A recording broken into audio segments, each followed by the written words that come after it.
Pak Ustaz, di tempat saya sehabis salam biasanya salaman ke kanan dan ke kiri. Suatu hari saya sholat di tempat lain lalu saya ingin bersalaman, tapi orang tersebut menolaknya. Apa hukumnya Ustaz? Ya sebenarnya benar. Orang yang menolak untuk salaman sama Anda itu sebenarnya justru yang paham. Nah memang tidak boleh salaman secara khusus habis sholat ya. Kecuali memang kita ada hajat. Misal teman kita di sebelah atau kita memang mau kenalan sama dia siapa namanya gitu nggak apa-apa. Tapi kalau habis salam dijadikan sebagai paket, bahkan banyak orang belum zikir sudah langsung salaman. Dianggap itu bagian daripada rangkaian sholat dan zikirnya, ini nggak boleh. Karena tidak pernah Nabi SAW bersalaman khusus habis sholat dengan para sahabat. Jadikan sebagai program gitu kan. Apalagi sampai berdiri baca salawat semuanya keliling, ini nggak pernah ada sunnahnya. Gitu kan. Kita bukan bicara masalah salamannya. Salaman adalah ibadah, tapi meletakkan salaman sebagai paket habis sholat kita harus tahu kiai kita kerjain nggak Nabi Muhammad SAW. Anda selesai menunaikan sholat, Anda salam, Assalamualaikum warahmatullah. Assalamualaikum warahmatullah. Dalil dan contoh ada. Apa itu? Begitu selesai, Quran surah keempat ayat 103. فَإِذَا قَضَيْتُمُ الصَّلَاةَ فَاذْكُرُوا اللَّهَ. Maka jika Anda tuntas mengerjakan salat, berzikirlah kepada Allah. Hadis Muslim hadis 593. Astaghfirullah, astaghfirullah, astaghfirullah. Setelah itu lanjutkan Allahumma antas salam, minkas salam, tabarakta ya dzal jalali wal ikram, dan seterusnya sampai 597. Jadi setelah salat adalah zikir. Astaghfirullah, astaghfirullah, astaghfirullah. Allahumma antas salam. Selanjutnya berdoa dan seterusnya. Baik. Assalamualaikum warahmatullah. Assalamualaikum warahmatullah. Tiba-tiba tangan disodorkan untuk salaman. Kanan dan kiri. Boleh tidak? Boleh tidak?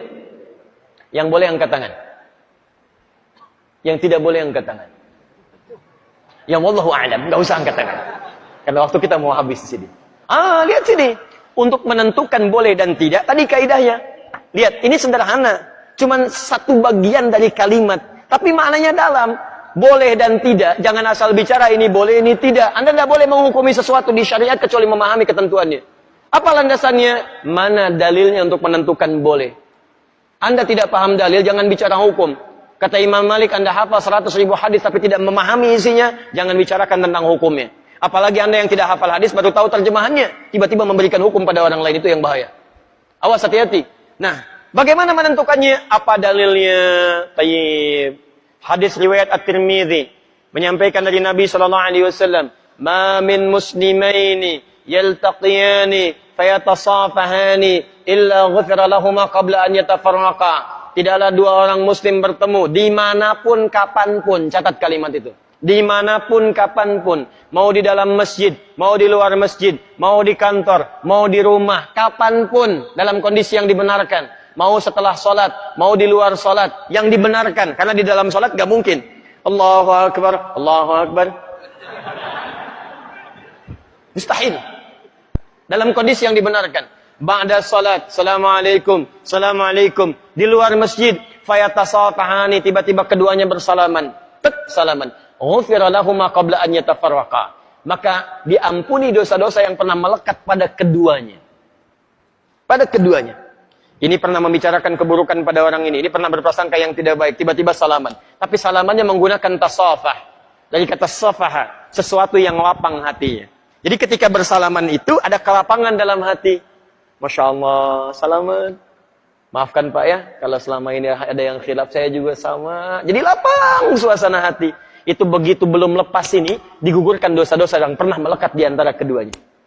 Ingat kalimatnya itu tajam, bukan salaman biasa. Kalau cuman begini, satu nengok ke barat, satu ke timur, masyrik wal maghrib, nambah dosa. Apa kabar? Baik. Satu dosa, yang ini dosa.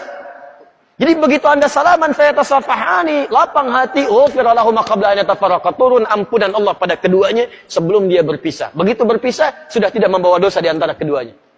Baik. Sekarang persoalannya, Assalamualaikum warahmatullah. Assalamualaikum warahmatullah. Tiba-tiba salaman. Tek kanan, tek kiri. Dalilnya ada yang tadi. Karena hadis tadi tidak membatasi. Mau ba'da sholat, mau di luar masjid, mau jadi dari sholat, yang penting salaman. Boleh tidak? Boleh kalau bicara dalil, itu boleh. Cuman persoalannya, contoh tidak ada. Kaidah mengatakan kalau tidak ada contoh, ya tidak ada masalah. Yang penting ada dalil. Karena patokannya dalil ada. Karena tidak setiap kesempatan Nabi mencontohkan itu. Dalilnya ada. Tapi kaidah mengatakan, kalau dalil plus contoh bertemu dalil tanpa contoh, maka dahulukan dalil plus contoh dan akhirkan dalil tanpa contoh. Paham? Dia begitu, Assalamualaikum warahmatullah. Assalamualaikum warahmatullah. Anda zikir terlebih dahulu. Astaghfirullah, astaghfirullah, astaghfirullah. Allahumma antas salam, minkas salam, tabarakta ya dzal jalali dan ikram. Selesai. Assalamualaikum akhi. Assalamualaikum akhi. Masya Allah. Taqabbalallahu minna wa minkum. Assalamualaikum. Makanya Nabi selesai salat, beliau bersalaman. Sahabat mengejarnya. Ada Anas mengejar Nabi, ada sebagian mengejar Nabi, salaman mengejar Nabi SAW. Haditsnya sahih, bahkan di Al-Bukhari. Paham ya? Jadi tidak ada masalah teman-teman sekalian, tapi kita paham fikih prioritas.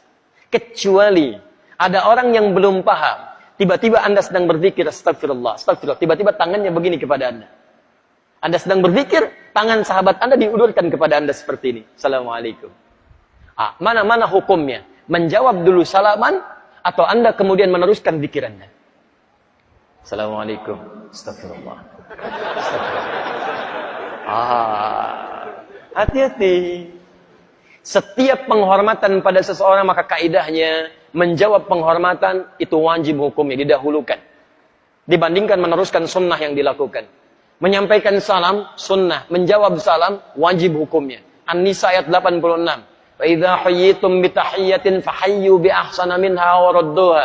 Jika Anda diberikan penghormatan dalam bentuk salam kalimat, atau dalam bentuk ekspresi, atau dalam bentuk gestur, maka wajib Anda meresponnya dengan yang lebih baik daripadanya. Dengan kalimat Assalamualaikum, jawab dengan yang lebih baik. Waalaikumsalam warahmatullahi wabarakatuh. Assalamualaikum warahmatullahi wabarakatuh. Waalaikumsalam warahmatullahi wabarakatuh. Menyampaikan sunnah, menjawab wajib hukumnya.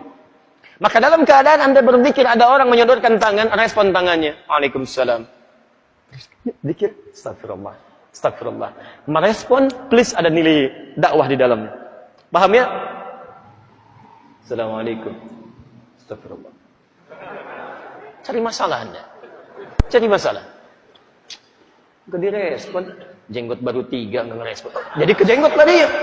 Apa hubungan salaman dengan jenggot? Yang salaman tangan, yang disoal jenggot. Jadi sudahlah, ya hal-hal yang tidak penting lupakan aja gitu kan. Lupakan aja. Jadi makanya luaskan wawasan kita, pelajari dengan lebih baik dan tempatkan hukum sesuai dengan tempatnya. Sehingga setelah belajar, yang biasa salaman pun mengerti. Oh, rupanya zikir didahulukan. Habis zikir saya salaman. Maka dia tungguin habis zikir. Begitu mau salaman pulang. Ya, bisa itu kan? Mungkin besok salamannya. Bismillah. Enaknya. Jelas ya?